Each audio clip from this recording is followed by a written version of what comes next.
Hi, folks. You are watching and listening to a very special edition of Open Bar. I'm Mike Morales here in Southern California, in sweltering Southern California. That young man over there is. Thomas Hristov. And where are you, Thomas, these days? Where are you? Where are you hailing from? I'm from Austin, Texas. I've lived here my whole life, and I go to UT Austin. Oh, hey, you're still going to school. Good man. What are you studying? I'm studying mechanical engineering, but I'm more focused on like the biomedical aspects of like medical devices and instrumentation. Wow. Okay. The reason we have Thomas Hristov here is because, for those of you who have been following us for a long time, you understand that Thomas is the son of Romeo Hristov, who, believe it or not, made it possible for us at Tequila Aficionado to enjoy the Stasel Jarrito that we use for as a drinking vessel, as a tasting vessel, when we do all of our sipping off the cuffs. We have adopted it as the official glassware of Tequila Aficionado Media and the magazine. And the neat thing is, when Romeo approached us, and for those of you who are following us, you may have seen our open bar interview a couple of years back when Romeo was still with us. We interviewed him, and we had a wonderful conversation about how he came across the glassware and what his goals were for it. And he was pounding the pavement, and a lot of tequila connoisseurs, a lot of knowers, a lot of people that follow us, and people that are still learning are using the Jarrito glassware. There's one. This was the one that we use for tequila. It's got more of a higher chimney, and we demo this every time we do these tastings with Tequila Aficionado. And then this one is the Jarrito for Mezcal. There you go, which has the wider mouth. It has a wider mouth surface, and we use these generally for tequilas or mezcals that are of a higher ABV. So it's higher than 80 proof. This is your jam. Now, personally, I like using these for reposados too also.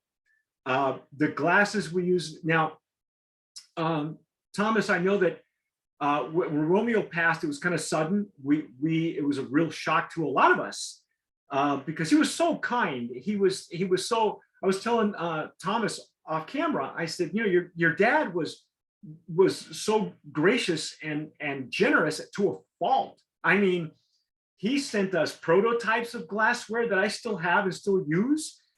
He sent us these. He sent myself and Rick Levy, who is one of our main tasters, who actually wrote a really good piece about.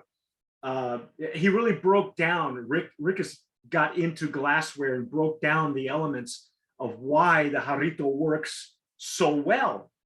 And I think, Thomas, you've used that report ever since, I think. I use it. It's very well written. It's actually helped me out when I first started with the glassware, learning about like the different glasses that are on the market, how they each function when they're doing profile tastings, and it's a very good resource. Yeah, he really got into the he's not a glass maker or anything like that, but he's really analytical. He actually works for the government. I can't tell you what he's doing because, then he's got to kill me. But he's a big, tequila nut, and he was he's one of our senior tasters at Sipping Off the Cuff. And when we brought that challenge to him, he went nuts. He dove full bore into it. But Thomas, you tell me, I know that as I said, it was a shock when we heard Romeo had passed. But since then, you were telling me off camera that you had very little experience with the glassware. Now, the name of the company, by the way, where you can get these beautiful glasses. And by the way, your dad also sent us these. These are the Sergio Bormiolis. And there's a special type of etching that your father made available to us. Yes. And so the name of the company is Chisholm Trail Craft Glasses. I think the .com is chisholmtrail.com. Is that correct? Or ChisholmTrailCraftGlasses.com. It's a little long, but if you try CTC Glasses, we fixed the domain, so that should also pull up. Oh, good. Okay. I asked him, I said, why did you choose Chisholm Trail? He goes, I like the name. Well, there's actually, so I did a little bit more background on that, and I came across some Yes. documentation about that. So Chisholm Trail Crafts is actually named after Jesse Chisholm. He did like the name a lot because if you drive around Austin, drive around Texas, you'll see a lot of like roads named Chisholm, and in Dallas, there's the big the Chisholm or the DFW area, like Dallas Fort Worth. There's the Chisholm Trail. I think like the big market for like cattle, Yes. which is still in use today. But basically, the goal of our company is that maybe like 10 to 15 years, we're gonna have like a little like our store's gonna be like a little trading outpost where we sell like high quality goods like salts, honey, herbs or like herb mixes, sorry, coffee beans, teas, quality textiles. So that's our goal in 10 to 15 years. By the moment, we're just on the glassware, just trying to have a solid product first before we move on to anything else and take our time with things, make sure we vet out each artisan and make sure we're actually selling what we want to sell and something people would enjoy to use. Now, I will say that anybody, and I tell this to all of our students of the Consumer Catador course, if they would like to acquire these glasses, they can do that. There's a special pricing for students of the Consumer Catador course. So if you bought our book and you're learning how to use, how to taste tequila, these tools, these are tools of the trade. I wouldn't trade these right now for anything. And I know that there are other glasses out there. We've been made aware of a few other ones. Some of them are kind of pricey. I know that there's a company in New Zealand, or is it Australia, that sells these from you. Obviously, they're a supplier to folks in down under. So I have yet to have any students in Australia, but I'm not to say that they haven't purchased the course or the book, but they haven't turned in homework and things like that. Because when you turn in your homework, you're working with me. So we make suggestions in the book. Either you try the Stasel Jarrito, or Stasel is the name of the company. It's a glass company that also produces the Glencairn. And the Glencairn glass is very versatile as well. Some of our tasters will also use it. I prefer it sometimes for añejos and extra añejos.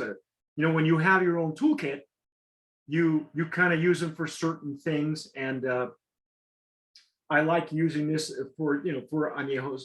But there's a place in Austin. I forget what the name of the hotel is, but the general manager at the time, I interviewed him years ago, and he said we only serve all of our tequila in Glencairns. And he says, to me, he says, these are the best glasses very versatile glass that you could use. And he serves the Blancos in it, Repos. I believe the hotel still does that. I know he's moved on. He stayed with the hotel chain. And last I heard, he was working with the same branch of a hotel in the DC area and building up, their agave spirits portfolio for the bar in the hotel. And I know that you were telling me off camera, Thomas, that when you got to the point where you had to educate yourself on Romeo's background, because you were still a kid, when he passed, still in high school. So I'm sure it was a shock to you. And again, our condolences. To this day, he's been a real impact on us and on me and myself and Lisa as well. So when you were doing your research on the glassware and the glass business, did you come across anything? How did Romeo choose Stotzel? Now, Stotzel, for those folks who aren't aware of the glassware situation, the way it works, there is a company named Riedel, the Riedel Glass Company. They make glasses for all sorts of wine and spirits. They're a 300, almost a 250-year-old company. They've been doing it forever. I believe they're out of Austria. But Stotzel, I came to realize, has almost the same type of history. They're also a very old company. And do you know why when Romeo came up with his design, how did he come across going to Stossel and figuring out some sort of manufacturing agreement? How did that come about? Do you know? Honestly, I'm not exactly sure what the whole story is there. I know that my father started off with working with some glass blowing smiths in Mexico, where we had the 100% recycled glassware, which was like one of our original prototypes. And I think one of his biggest complaints was that he couldn't find a glass, or the glass would never come out like very clear. It's like, it has like the little air bubbles and like the little, like, you get from recycled glass. Yeah, yeah. Um, and so I think he just did a lot of research on just companies around the world that produce high quality crisp glassware. And he found out about the new line of crystalware, which happened to be have better quality of like the clarity. Right. And he was like, you know what? I want crystalware. And so I guess he evolved from crystalware down to finding a manufacturer that would produce the glasses.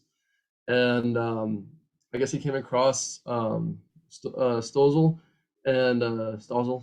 Sorry, my pronunciation's a little off Yeah, sometimes. mine's not that good either. I mean, it's got an umlaut over the O, so I'm assuming it's Stossel, but I could be Yeah, it's wrong. Stossel. Yeah, I know Yeah. you're right. It's Stossel. Yeah. Okay. And I think he met one of the guys there, Jan, and Jan seemed very invested in the project when my dad pitched it to him, and so they talked a lot over email. They created prototypes. They got them shipped to him. He reviewed it. He sent it out to some people, including yourself, and he modified it over the next like year or so. They had like a few iterations, and then he finally came to a glass that we are currently selling that he thought was pretty good and matched what we needed. Um, However, I'm not sure if he wanted to continue proving that, adding developments or improvements to it. So I'm still trying to decipher how to move down that road. Um, but I think I think that he just came across them and he ended up liking what they produced, and it's if what we need. Well, I'm sure that he got a lot of great responses from many of us in this tequila community.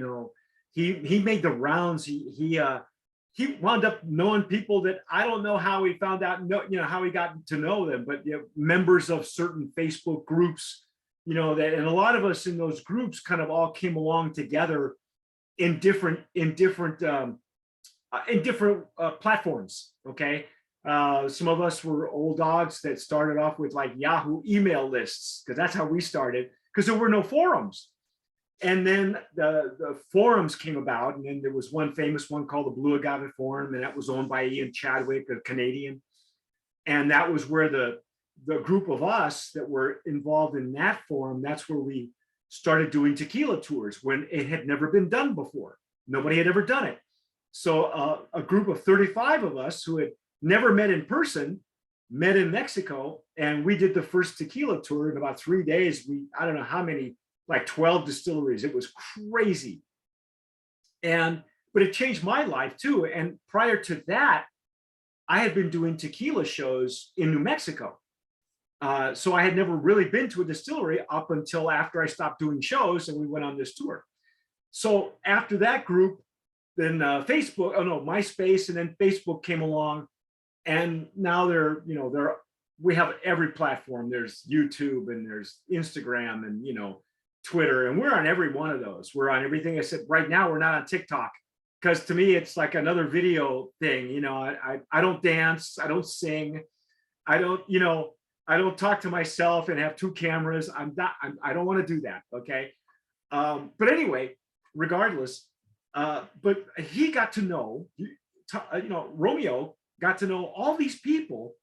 And next thing I know, I'm watching his Facebook threads, and he's meeting with somebody, the brand owner of a tequila that we've had, and it's an organic tequila, and he's there with the glassware, and he must have gotten so much positive response that it didn't just come from us. I mean, it was generally across the board, from brand owners to cognoscenti, whatever, however, connoisseurs, people like us who use them as tools. That the only thing he could do after that is just make sure he got the right crystal. And I think last time I saw your website, which was like last week, you still have some of those some of these nicely etched jarritos, with the pepita, I believe is what it's called, the style of the etching, and that's Mexican. That's correct. That's a Mexican style of etching. Yeah, so Pepita translates to small seed, which is a cross of pre-Columbian and Spanish, I believe, I'm not mistaken. Um, That's probably that. I buy that right now. Yeah. Um, but yeah, no, it's a cross of those two. Yeah.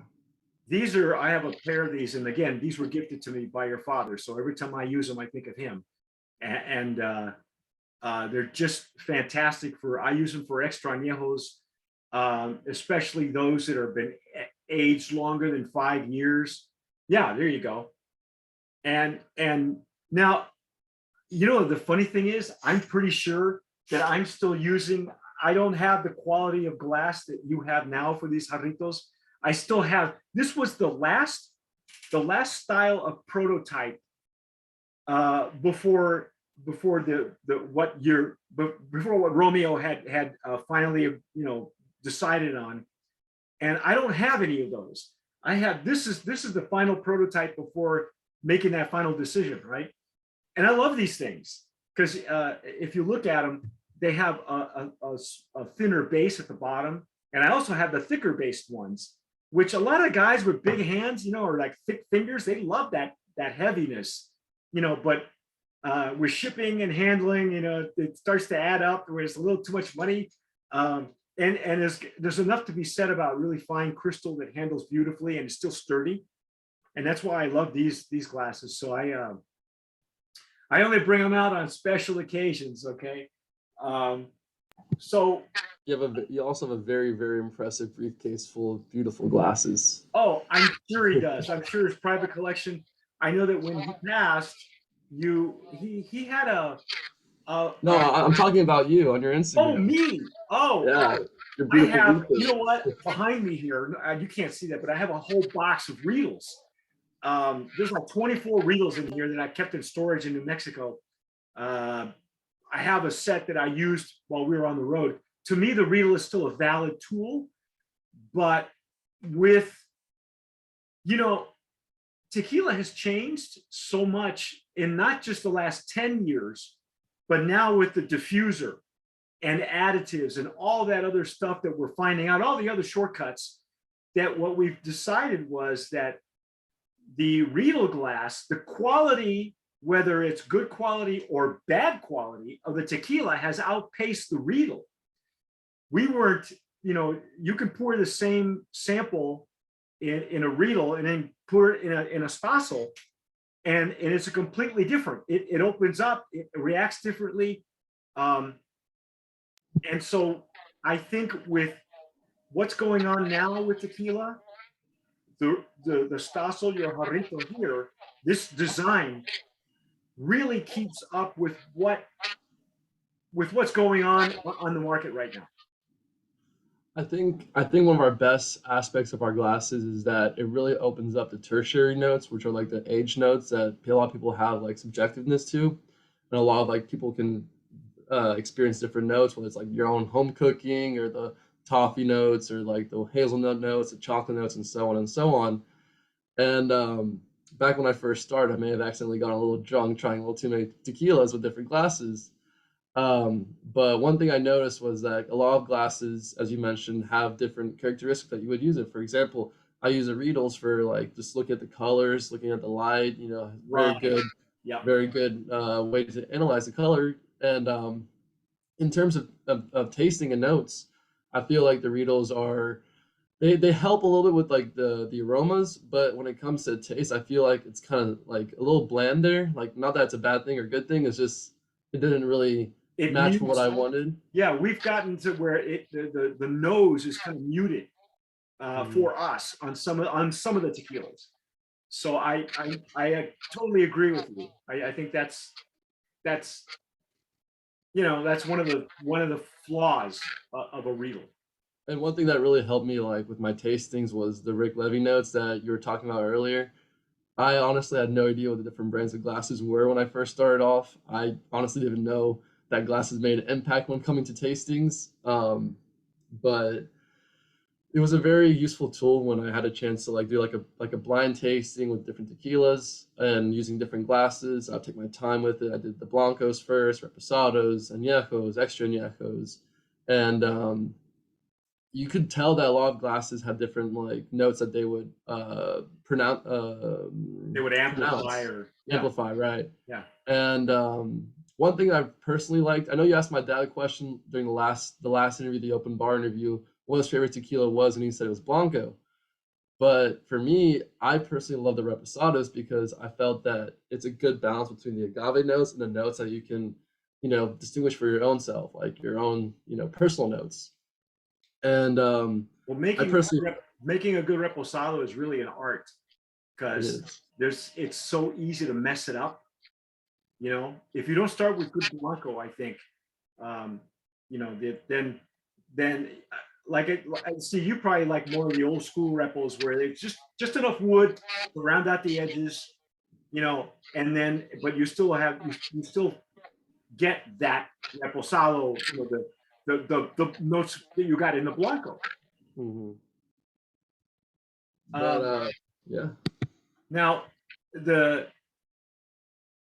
where I was headed with this is, correct me if I'm wrong, because it's been a while since I've actually seen that interview with your father, with Romeo. I asked him, how come, and I had to do some research on my own. I had to figure out some research on glassware itself.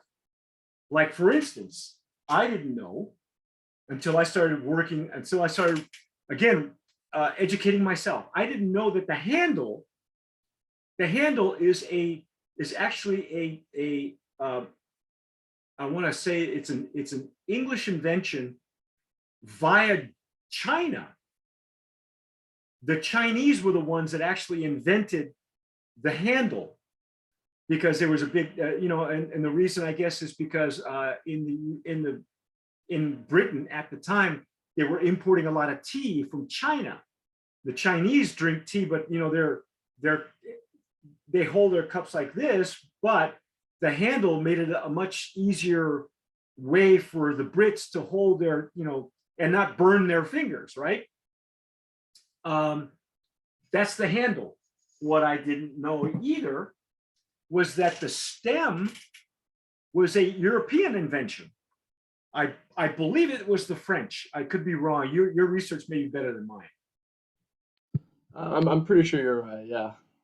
Yeah. So I didn't know that any of this was not an invention. And I asked Romeo, I said, why did you choose to make a glass that was stemless and no handle? And did you ever find out why? Do you know why? I think he answered that question in the interview. I can't remember his exact answer, but I feel like it was more of towards like trying to keep it as Mexican, as authentic to Mexico as possible.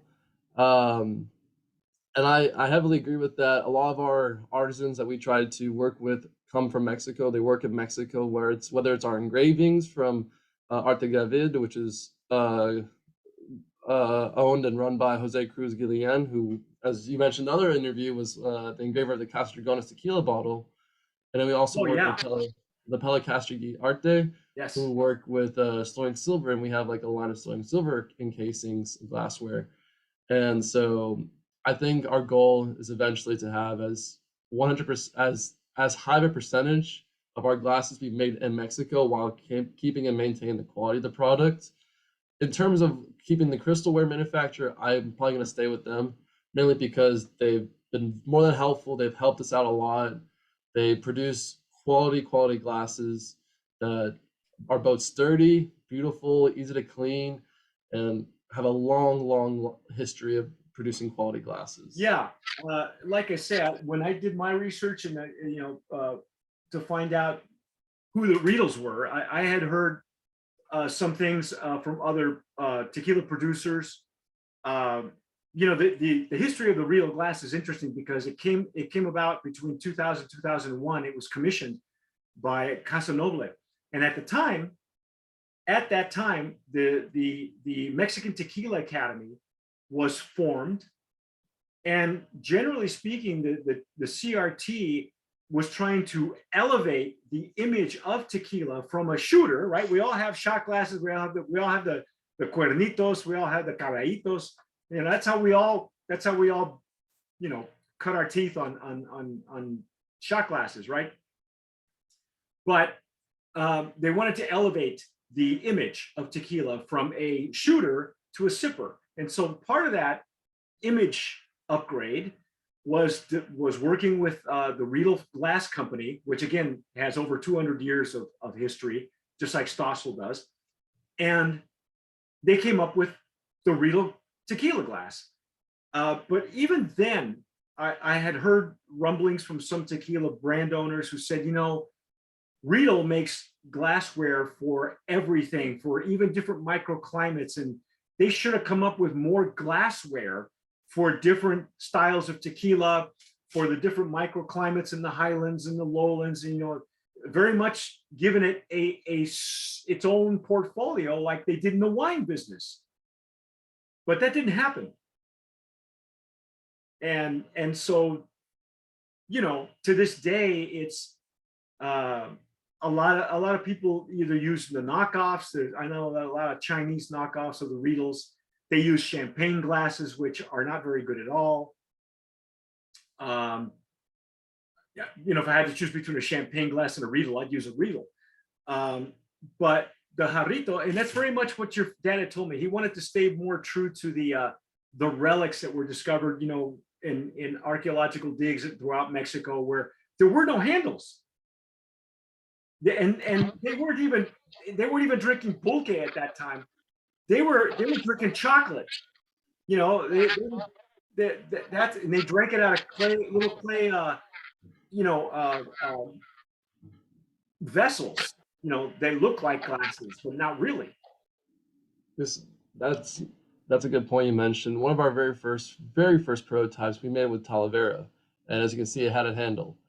And as I said, we tried to keep everything as authentic to Mexico as possible. So we had an artisan in Mexico produce and make these by hand painted in Mexico. Um, and we did this for a while, and then one of the biggest problems with this was that you couldn't actually see the tequila in the glass, and so we had to transfer to, you know, actual glass, which is where our second prototype came out to be, which I was mentioning about the recycled glassware. So Yes. you see there's like a few bubbles, so it's not as clear as Okay. our current glasses.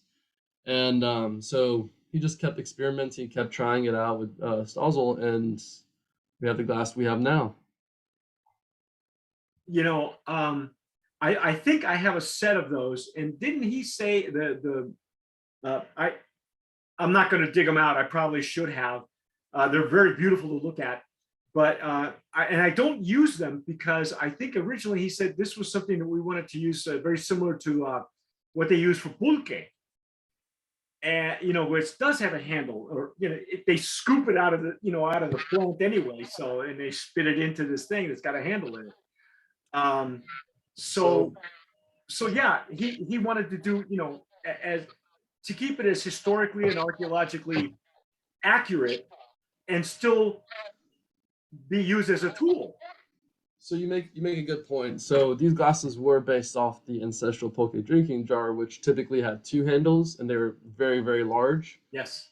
Um, so we basically used that design and then also tried playing with it. And so you created this one first, which basically is the exact replica of it, just with like a little change of the bulbous shape and the lip and the mouth. And it's also missing a handle right here. And basically he basically started off with that, and he decided that he wanted to keep the exact shape and but do without the handle, as you mentioned. And you also mentioned in your other interview with him was that it created a more intimate feeling when you drink the tequila, the mezcal, or any other Mexican spirit. And you can do that by holding it like this with when the base is very heavy. That way your fingers, like the heat from your body doesn't go into tequila and alter the profiles. Or you can hold it from the top on the top like this and sip it. That way you have a minimum contact with the spirit. And every time you'll see this, folks, you just pick any sipping off the cuff, and you'll see, especially if there's two of us who are using these fossils, because several of us did get prototypes from your father. and we use them. And this is we stir them this way, so we try not to let. And here's the other thing that I love about this glass, and I say it every single time: I don't need a whole lot. I don't need a big sample to get the notes that I'm looking for. With a Riedel, you have there's some Riedels that were branded by other tequila brands. Will leave a little line, where your serving is like Corrido. I have a couple of them that were branded by Corrido, one by Germán Gonzalez, and they have a little line where it's like a serving line. And with the Stossel, sometimes it just takes a splash, especially with the other one, the mezcal version. It's got a little wider mouth, and if we're drinking a mezcal or a raicilla, we're tasting it.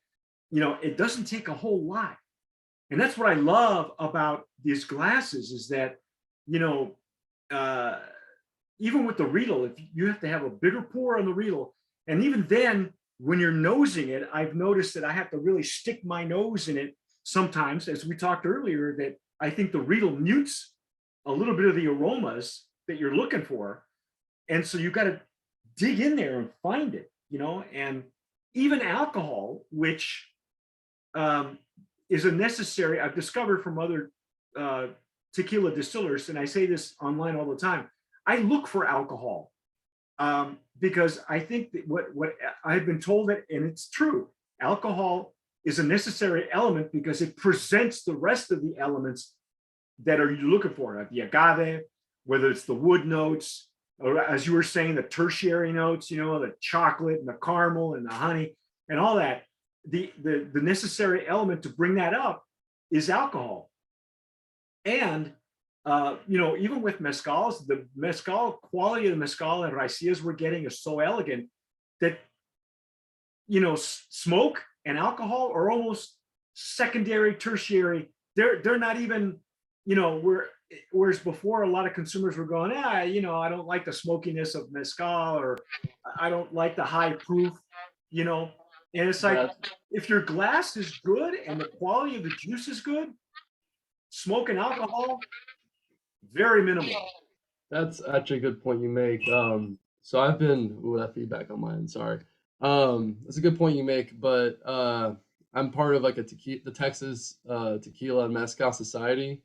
It's like a Facebook group with Mike, the founder, and we did a few mezcal tastings. And one thing I noticed was that everyone else was using like the copitas, the small like dish, Yes. like the clay Yeah. dishes, and I was still using the glasses. And for me, when I was doing the tastings, I almost barely noticed the smokiness, the strong ethanol notes. And I got the first note that hit me. I think it was like the Viejo Indecente. I forgot what variety. I actually have a bottle. I loved it so much that I bought a bottle from an Austin store. And Oh yeah. and the first one that hit me was the saltiness, like the sea salt. Yeah, the brininess that's in there. Yeah. And I found that very interesting how that was the very first note that I got instead of smokiness or the alcohol notes. And I played around a little bit more with different varieties like the Espadín, the Ensamble, which is a mix of varieties, as well as the Pachugas.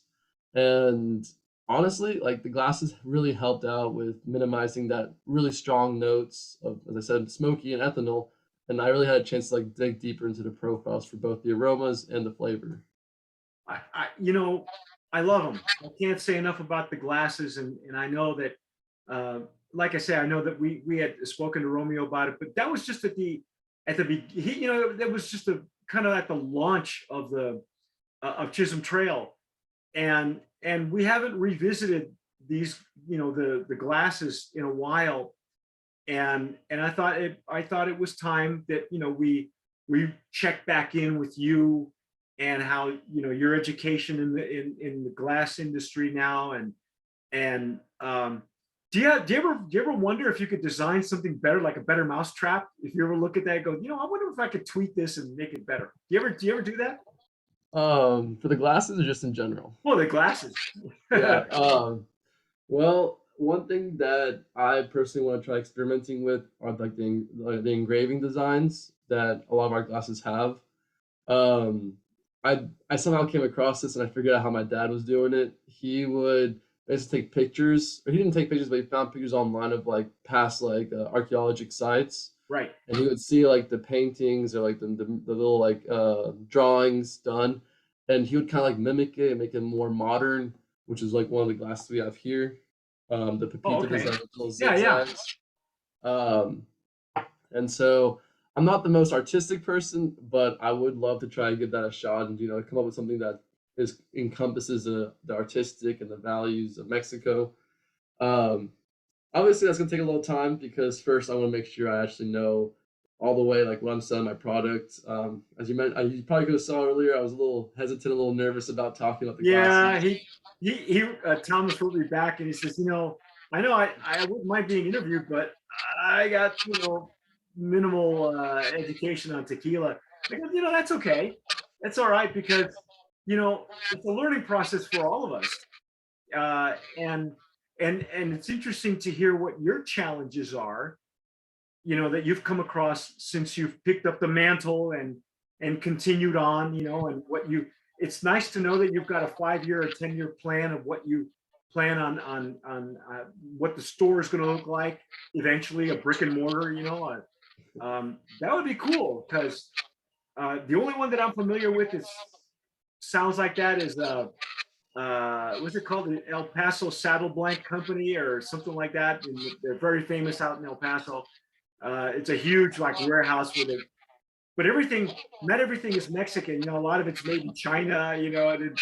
And it's kind of like a touristy place, but it's like the biggest warehouse trading post you can find. But I like your idea better, where a little bit more confined and smaller, and with some quality glassware on top of it. That's really cool. I That was like a very strong point my dad always taught me was I'd rather have little things, but those little things be of quality and value than just a bunch of things. And that's one motto that I've been trying to live by my life. Because most of my, if you look at my college dorm, my college apartment, you're gonna see that all I have are just some clothes, a desk, and a computer. Like I'm a very like non-materialistic person. I like to think so. And the things I do buy, I take a lot of time to research. I do a lot of like analysis, like on reviews, the quality of materials, how long it lasts, things like that. And one thing that we did a lot with my father was the teas. I'm going a little off topic, but No, one thing I no, go really want to ahead.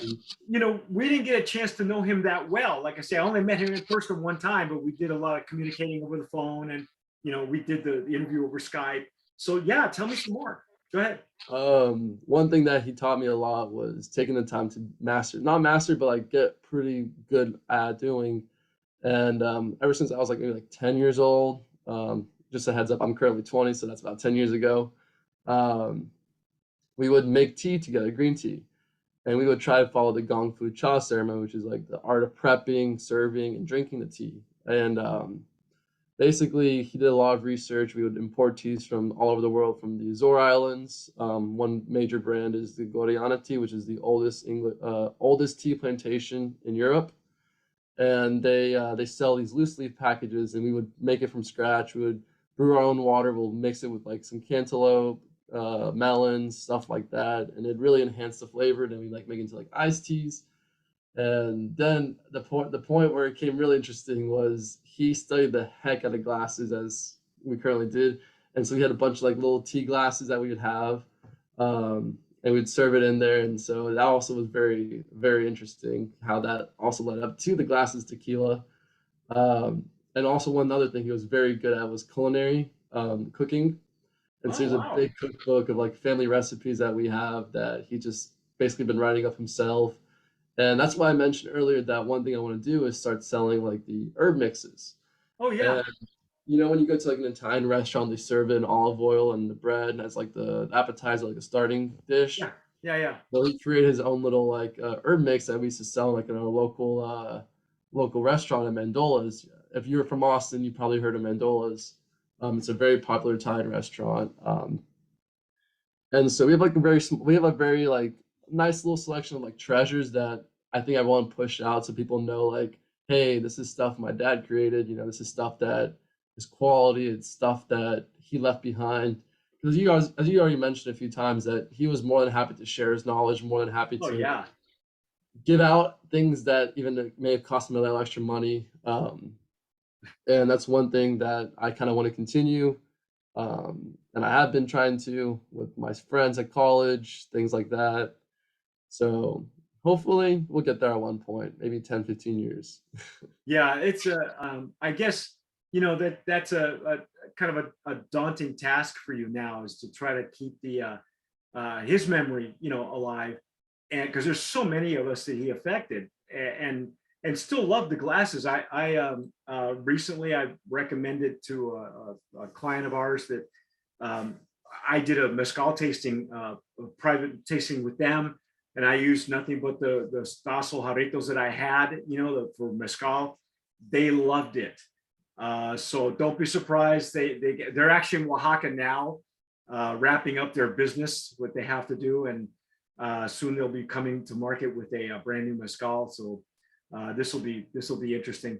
But they loved your glasses, because what I love when I demoed, when I did the first tasting with them, is that the glasses allowed them, who are three young ladies who are in on this investment, and one had really good experience with mezcals and agave spirits. The other two did not. And we were so I took a brand of mezcals with me that were at a certain ABV that I knew would give them a good bar. And once they used the glasses, they were, teaching. It's a great teaching tool. Once they use these, they got the idea of what I was trying to bring across with with the mezcals that I brought with me. And when you have a student who has some experience, and you have other two, or maybe you have a bunch of people that don't know anything about mezcal, I can't say enough about what a great tool this glass is. It made my job a whole heck of a lot easier, because now all I had to do was show them how we use the glass, and then let them tell me what they were getting. And it was a beautiful experience. It was like a whole 4 afternoon where we were just dissecting, and I had like 6 different mezcals, all from the same company, but different plants at generally the same ABV. And to me, when I left there, my job was to make sure that they had some sort of a bar, a handle on mezcals. And so when I left there, I knew that I'd done my job. And what they came back with, oh my God. They came back after their first trip to Oaxaca, and we did a secondary tasting with the same glassware. But oh my God, the stuff they brought back, and it's like, you're kidding me, So it makes, if you're an educator, this makes your job a whole hell of a lot easier. If you're a YouTube personality, or somebody like that likes to you're doing tastings of the same tequila over and over and over again. This is your glassware, as far as I'm concerned. Yeah, we do use others. I mean, if you're gonna, having been in this business for now 23 years, you're going to have your own set of tools. Some tools are more valid than others, but I got to say, man, you go in with this, or even if you're doing tequila tastings, and you show your customer, your student, whoever it is, your client, how to use these properly, can't go wrong. Your job is so much easier, because then all you got to do is pick the right tequila, and then have them tell you what they're picking out. And it's just, then they own it. You know what I mean? Then they own the experience. They own their descriptors. Like when you do tastings, when you analyze some of these, are you making your own notes on the side? Yeah, I try like have a little notebook. One thing that I really wanted to push out was on our Instagram page. I have a picture of a bad hombre. Um, Oh yeah. and and that tequila was fantastic. As you mentioned, you were talking about David Sirr earlier. Yes. I got a chance to go to Philly about 2 weeks ago. I went to Tequila's restaurant. Oh, good man. Yeah, it was actually funny how I got there. I was walking on like in the area, and I was kind of getting bored, so I looked on Facebook, and the first post I saw was, "What are your favorite restaurants to go to for tequila all over the U.S.?" Everyone was saying Tequila's restaurant. I had never heard of it until I was in Philly, and I was like, "Dang, what are the chances?" And Well, that's destiny, man. You know, yeah, you're just, you know, you put it it out was there, and he's right there in Center City, Philly.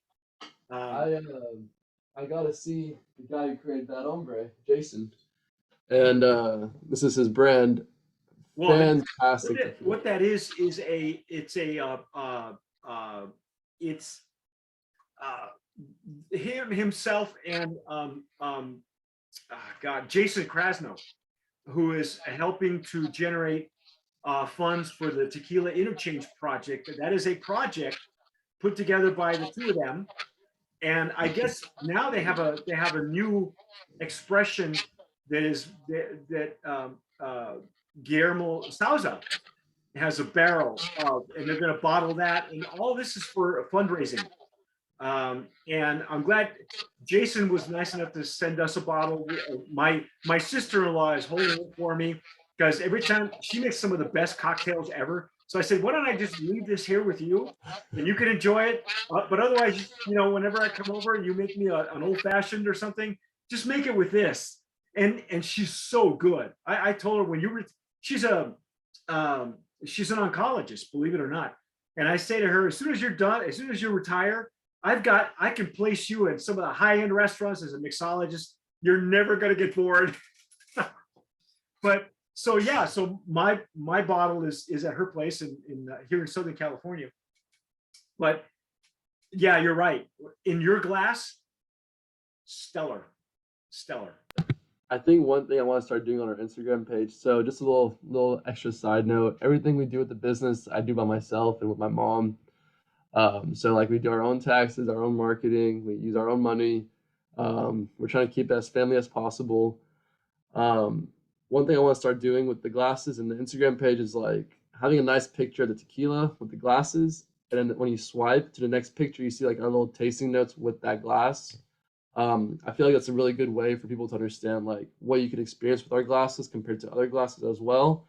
Not saying that our glass is better or worse. It's just this is what our experience is with this glass. You know, Yeah. leave the choice up to you. You know, for me personally, I have a whole line of glasses that I have the Glencairns, I have the Riedels, I have all the glasses you could possibly think of. I believe also the Atkins too. I think that's what it's called if I'm not mistaken.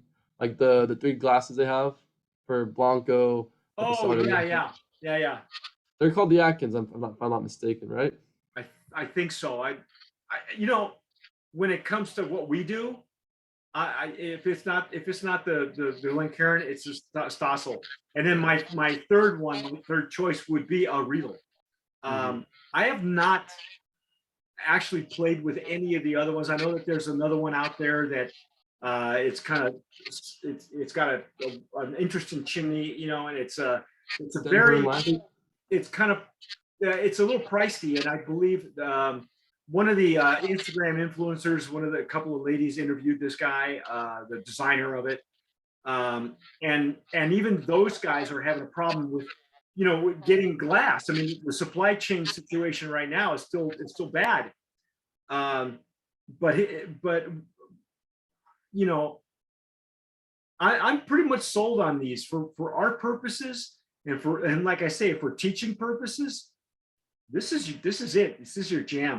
Everything else, you know, I know that they try to make them more visually attractive, but I think, to me, you know, what Glencairn has done is so much of a accurate tool that everything else is going to have to measure up to this and the Jarrito.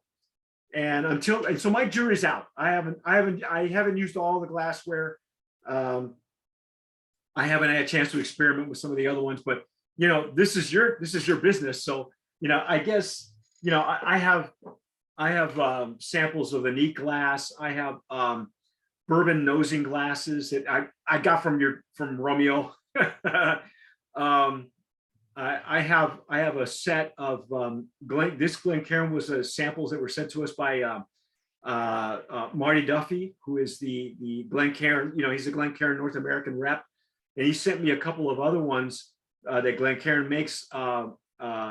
One that I really love for the Canadian blended whiskey glass that I used to use for mezcal. That's a much wider mouth, and you just need to drop a little bit of mezcal in there, and it just blooms beautifully.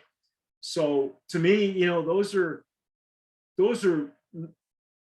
they're tools, and they're visually beautiful. So, it's going to take a lot to convince me that there's others, but that's where I'll follow your lead. You know what I mean? You tell me what I should try, and I'll see if I can find them. Don't follow my lead until like maybe a year or two from now, just so I have, more confident in my answers and make sure I know what I'm talking about. 'Cause that's as it kind of sucked that it was both a blessing and a curse having to be part of the company, mainly because I was just about to finish my high school senior year. I was going to college, and one of the hardest things I've had with this company is just balancing my time because I work 4 jobs. I'm a bartender. I work I work as an intern at a biomedical startup in Austin.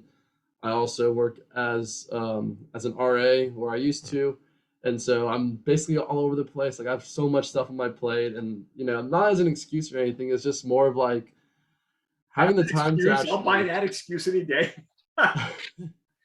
It's hard having the time to like dedicate to study, to work, to do so much, because as an engineer, like our day consists of, like as an engineering student, our day consists of going to class, spending 10 hours of homework at night, basically. Like I don't go to bed until like midnight. I wake up every morning at 6 a.m. to do work. So that's why my dark circles exist.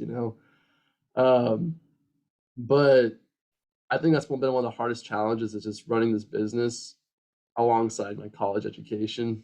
And hopefully within a year, like once I finish up, I have a lot more time to focus on this, do what I want with it, and push it out more and more and more, and hopefully better too.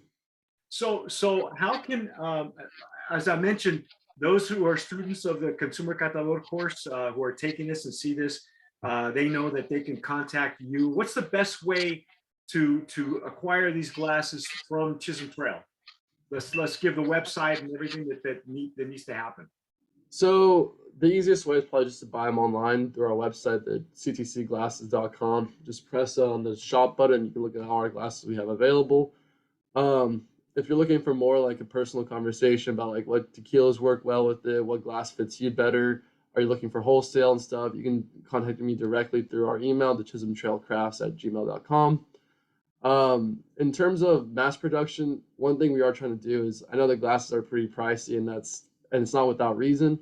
It's because the glasses are all handmade. We have limited batches. We can't mass produce it like a lot of the main brands we were talking about, like Riedel's and Glencairn's. And so we have to buy them in small batches, which, as most people know, increases the production costs. But one thing I am trying to look forward to is working with Stossel to do machine blown glasses, which will not lower the quality of glasses, and instead will actually make it easier to purchase as a whole for brands that want to do gift packaging and stuff. But we're looking into that for maybe like the next year or so. Okay. Mainly because it's going to take a lot of funds to even start the production of that. And as I mentioned earlier, all our funds come from ourselves and our multiple jobs. Hey, it's like a startup. I mean, you're basically, it was a startup when I met Romeo, and it's a startup now. But I can't, again, folks, if you're watching us and you've seen us use this glass, this is where we're getting them. Okay, we get them from Chisholm Trail, we get them from Thomas. This has been great. What do you want people to know about Chisholm Trail before we sign off and we let you get back to your studies? Because I know it's an hour of, oh my God, I got to give up an hour of study, because you're doing a lot, bro. Let me tell you, that you're to be commended, because what I see in you, I saw in Romeo being a real stickler for detail. That was, I think, I think that's what he instilled in you. And I think that's why you enjoy Rick's breakdown of your glass, because Rick has that. Rick is almost like to him it's obsessive. Okay, but so I understand that, you know, you said off camera, he told me that he had like 6,000 files that his father put together, and he was trying to organize. And it's trying like to get into your dad's head, you know, and I know sometimes that can be painful because Yeah. there are some heads I don't want to be in. So um, you know, I it doesn't surprise me that, you know, you're gonna take your time with this and really make sure that it works for you and your family and your customers, you know, at that point too. But this is, I'm telling you, this is the glass. Even if you want to branch out and try other ones, this is a really great starter for, as far as I'm concerned, for our purposes and for tequila tasting, especially the way I feel tequila tasting is becoming a lost art because of the shortcuts, the mainstream tequilas, the muted flavor profiles. That's why we're seeing a migration to mezcals and garcias and all the other Mexican spirits, because we're all getting bored with whatever's coming out of Mexico, whatever's coming out of Jalisco, except for a certain few brands. And so I think, I really do believe that it can make your job as an educator really easy, and it can also scare a lot of brands, because it will bring out the nasty and what's missing in a brand as well. So I commend you.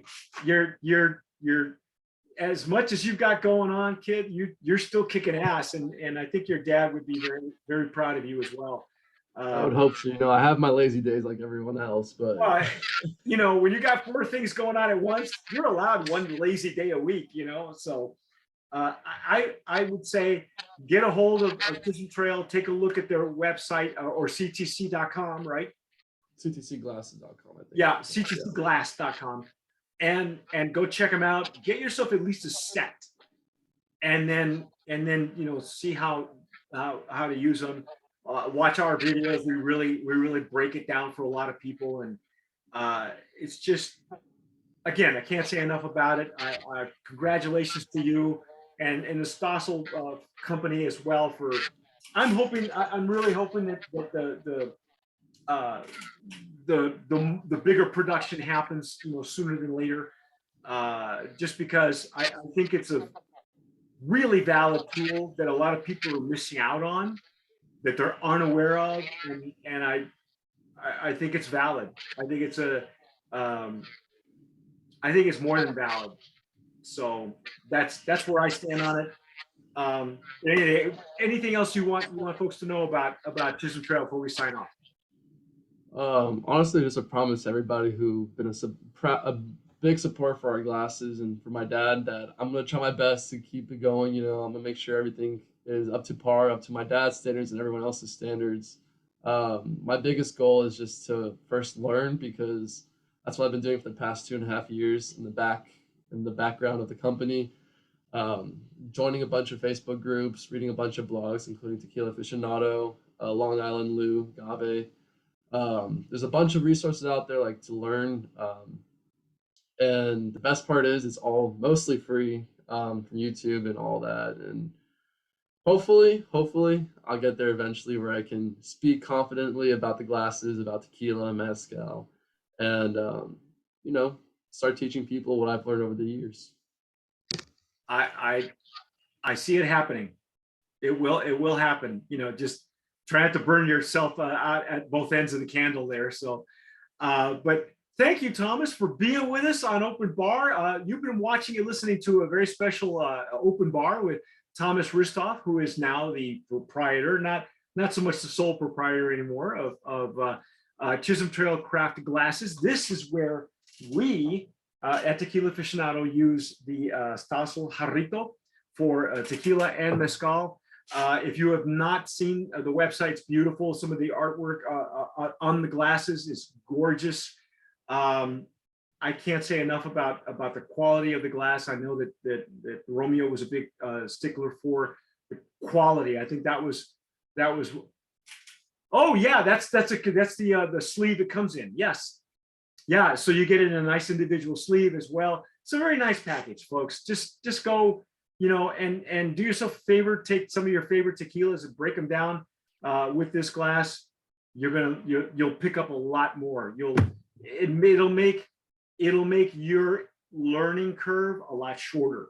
All right, especially if you're just getting into what mezcal is all about, the mezcal buzz. Maybe you're migrating from whiskeys to tequilas and things like that. This glass, other than the Glencairn, they're right there. So, but that's our take on Open Bar. I'm Mike Morales in Southern California. Thomas Hristov. I like calling you Tomas. Do people call you Tomas? I get called Tommy, Tomas, Thomas, Tommy Train. Always, I know I know who to respond to. It's all right. Oh, okay. Well, Thomas Hristov, who is now the proprietor of Chisholm Trail Craft Glasses, go visit them on the website, ctcglass.com. And whatever you do, folks, tomar sabiamente, sip wisely.